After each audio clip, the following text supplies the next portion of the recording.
Crabs in a barrel. I'm going to tell you all about that too. This information is not in your textbooks. Post-traumatic slave syndrome by Dr. Joy Leary. I'm going to tell you about that too. Now, maybe you've never heard of crabs in a barrel syndrome. It's basically a metaphor.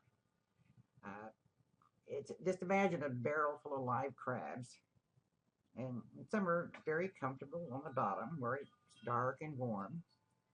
Others are striving to reach the top and maybe even climb out of the barrel where they're going to get into cold and uncharted territory.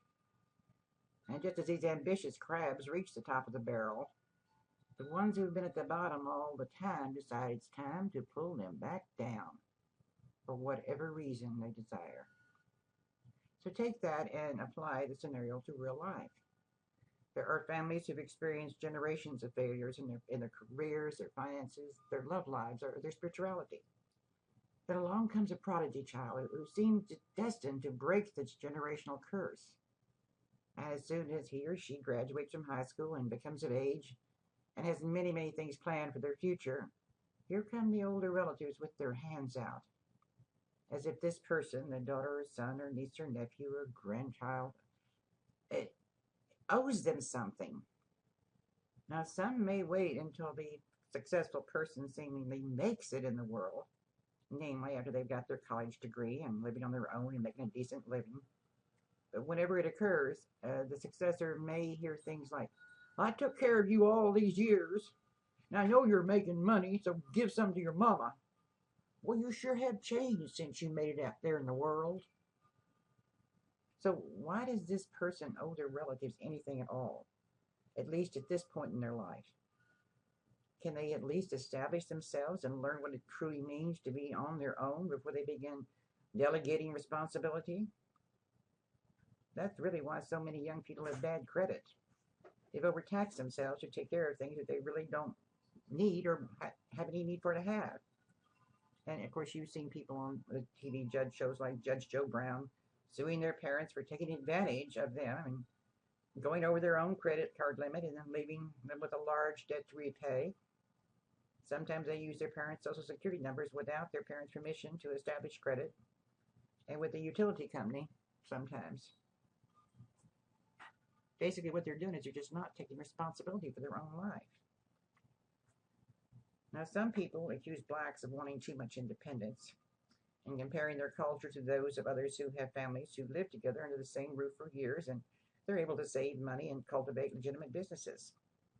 Personally, I think it's natural for us to want to express yourself in any way you can, especially if you're black and you feel like you've been repressed for so many years, first by the slave owners and then by the government and then sometimes by your own people. I don't think it's until a person feels that they have reached a certain level of independence are they able to determine what they are able to do for themselves and for others.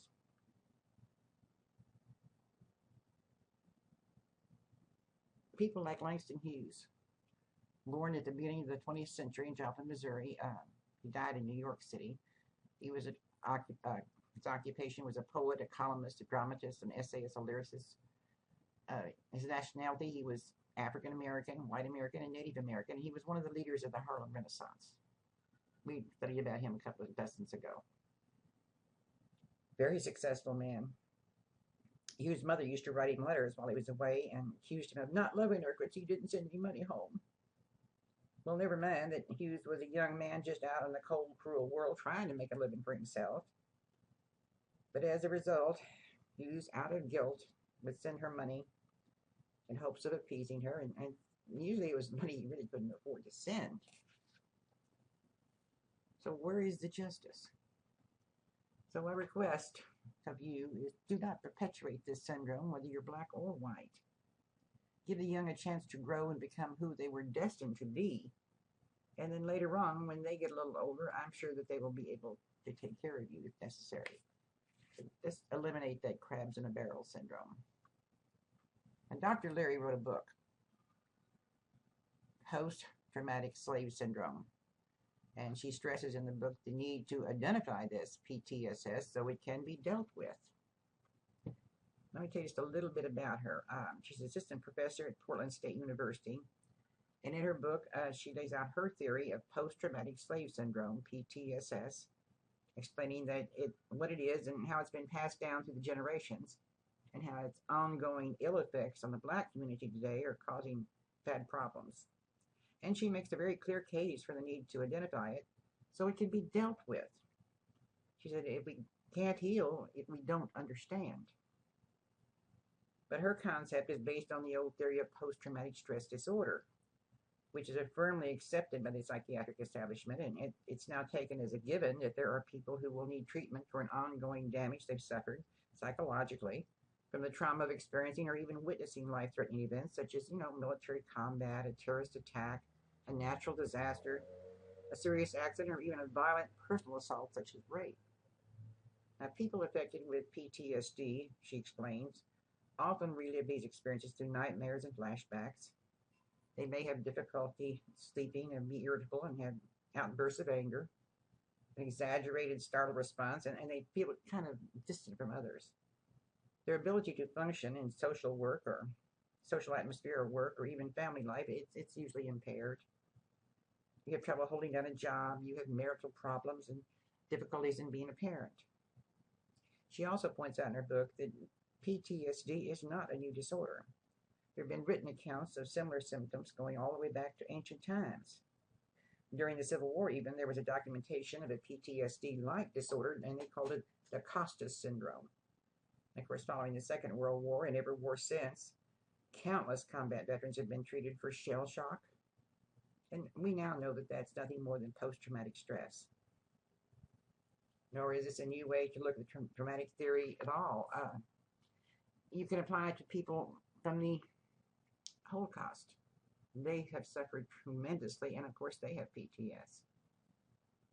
The thing that is new and very much needed is the application of this theory to African Americans who were enslaved. Their parents were, grandparents, and their ancestors were enslaved.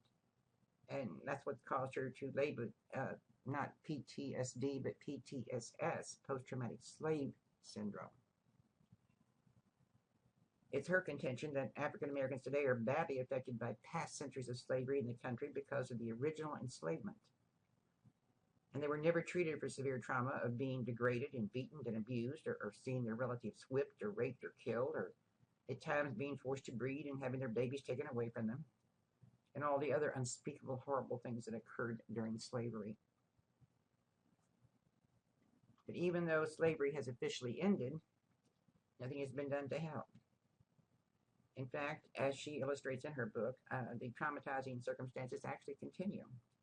And we might say even increased with the black codes, peonage, the sharecropping, lynchings, the Jim Crow laws, and all the other things that for all practical purposes kept them in bondage. And even with that passage of the Civil Rights Bill in 1960, no measures were put in place to help the African Americans cope with what they'd suffered, or even to rectify the damage that the mistreatment had done to them mentally, spiritually, and physically. Plus, today, the blacks in America still face racism. They face oppression and social inequality. And there has never been a period of time when Africans in this country were given permission or the wherewithal to heal from their injury. So the trauma, PTSS, has continued. She also mentions you don't have to be a direct victim of a horrible occurrence to be traumatized. For instance, attacks on the World Trade Center and the Pentagon, when people all over the nation were traumatized, even though they themselves were nowhere near either event. And I wasn't. I sat glued to the television. I could not believe what I was seeing. I had nightmares.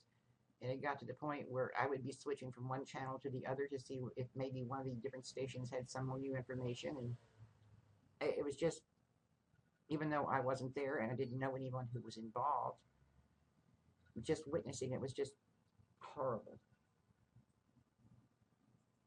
Dr. Leary also shows in her book how attitudes and behaviors resulting from trauma can be passed down from generation to generation without people even being conscious of doing it. And she also breaks it down at how survival techniques developed through slavery have been carried down intergenerationally, even when they're no longer needed. And it's been done to the detriment of the black community. And crabs in a barrel syndrome is one of the leftover coping mechanisms.